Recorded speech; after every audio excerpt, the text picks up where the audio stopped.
constellation Cancer and the astrological sign are both named after the crab. Crabs play a major role in the ecosystem.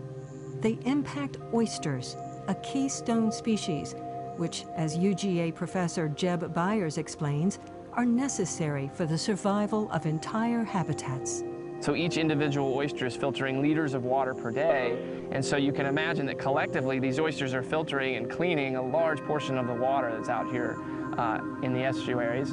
And then also we know that the oysters are stabilizing sediment. They're keeping shore banks from eroding, and they're controlling the rate that sediment is suspended in the water column. So these are very important things that oyster reefs do for us.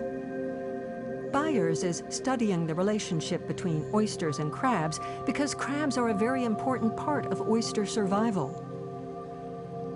Some species eat oysters, others hide in the oyster reefs,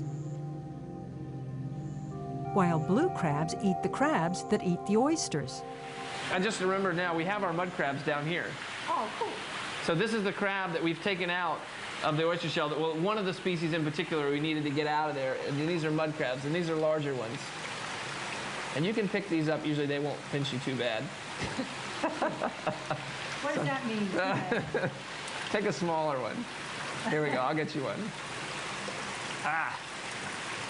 We have a few different species of mud crabs here in Georgia. This one's called Panopeus, that's the genus name. So this is a crab that loves to eat oysters. It usually eats smaller oysters because it's a smaller crab, but although they do get bigger. And it lives on the oyster reef, and it also eats oysters, so it's living, it's eating its home. Does it eat from oysters? That'll crack open small oysters. Yep. Pretty exclusively, that's what it eats. Yeah, I got a chunk of the palm of my hand, so I... And so, this is called a mud crab. That's a mud crab. We have several species of those in Georgia. We want to see how these guys are eating them. One of the things about crabs is that they are, well, as you know, our word crabby comes from the fact that they have kind of an attitude. Yeah. And crabs are noted for eating each other and for at least being very aggressive to each other, so they're very cannibalistic. Wow, I didn't know that. So the size means everything when you're a crab. So big crabs will often eat smaller crabs.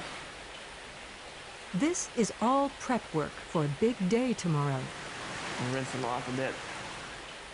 Baby oysters and clams will be placed in net cages with 30 bushels of clean oyster shells, so the babies will have something to latch onto.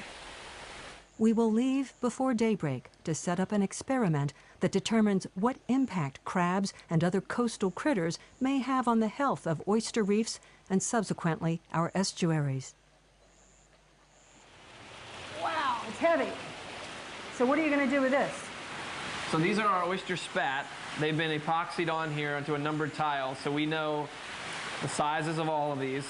And we're going to put them out in the field into our different cages that have, some of them are going to be exposed to crabs, some of them are going to be protected from crabs, and we're going to watch what happens to them over the course of the summertime. You can track, again, the survival. There's your word for the day. A baby oyster is called spat, S-P-A-T. The spat has been glued onto tiles, and each tile has a number. That will allow Byers and his students to track the survival and growth of these individual oysters. But wait until you see where we have to go. We head for a spot just over the Georgia line in South Carolina. Jeb and his students have already set up some of the cages. They have tried this experiment in other places, but the rise and fall of tides were so strong it washed the cages away. Third time's the charm, or so we hope. You put the tiles in each one of these cages? Yeah, every cage is going to get certain things that are all the same. It's going to get some of these sub cages. It's going to get a bushel of dead oyster shell to lay the foundation. It's going to get 6 spat tiles that I showed you yesterday, and it's going to get a bunch of clams, numbered and marked clams. Thank you. You're welcome. This team doesn't have much time. Everything has to be in place before the tide rises again. Oysters and clams in the cages will be protected, but they won't know that. Researchers are going to measure the fear factor. To allow exposure of clams and oysters to predators, but not access. So in other words, they can smell and see the predators but not be eaten by them. We call that the ecology of fear. The ecology of fear. That's I like right. that. The example I like to give is if you have an owl flying over a field, Right. it can fly down and it can eat one mouse, and it decreases that mouse population by 1. But at the same time that it's doing that, it's also scaring 100 mice in that field. And those mice are stopping feeding, and they're hiding, and they're doing a lot of things differently. Or perhaps leaving the field. Leaving the field. So those effects can be much more far-reaching and pervasive than the actual predation event itself. Just the fear of the predator can cause a lot of the effects that we see. And is this something that ecologists have just kind of started thinking about? In about the last decade or so, it's really come into fuller recognition. It's something we need to take note of. It's one of many things that will be measured here. It looks like a pretty spot, doesn't it? Well, it gets ugly real fast when you get out of the boat and step into marsh mud, the likes of which I've never seen. Oh, no. Wow. This is like walking in quicksand. Whoa. I'm stuck. It quickly becomes obvious that I will be of no help at all. I've got the wrong boots, and they won't let me go barefoot because a buried oyster shell can cut through your foot like a razor blade. You getting your mud feet? Am I getting my mud feet? Are you kidding?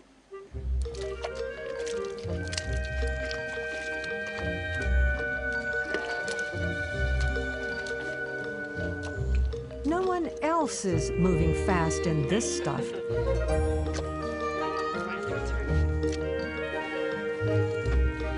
And the clock is ticking. What are you putting in there now? These are our individually marked and measured juvenile clams. The ones that I showed you in the lab yesterday that have the B tags on them. Oh, yeah. The clams are being liberated, and tiles with spat are being placed. This same experiment is taking place all along the southeast coast. It involves researchers from Florida State University, UGA, and the University of North Carolina. I mean, it's such tedious work. Like, what's the point? What is the point? Ask my crew. On behalf of your students, I will ask you the question, what is the point? What we're really interested in understanding is what controls the function of oyster reefs. Okay. So oyster reefs do a lot of what we call ecosystem services for us. We think of them often in terms of them providing food, because obviously they do that. But we also know that they do things like providing essential fish habitat.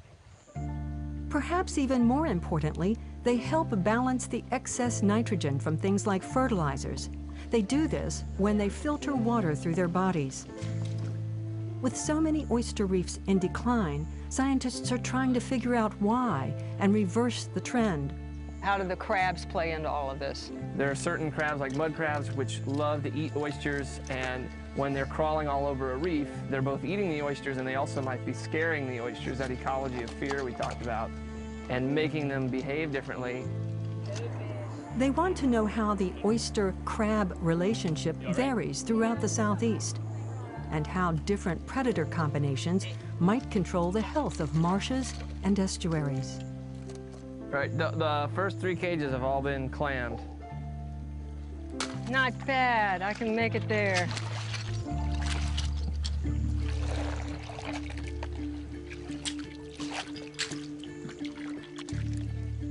The tide is moving up quickly, and there is still a lot of work to do.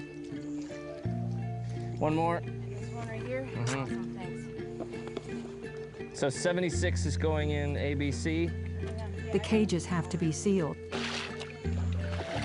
81, this one? Yeah. 81. Thank you. Any crabs or snails inside must be extracted, and none of that can be done underwater.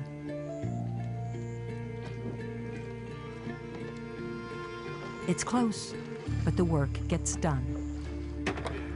Oh, thank you. Who's ready to swim? I just swam. Yeah, man.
Funding for Georgia Outdoors has been made possible in part by a grant from the Imlay Foundation.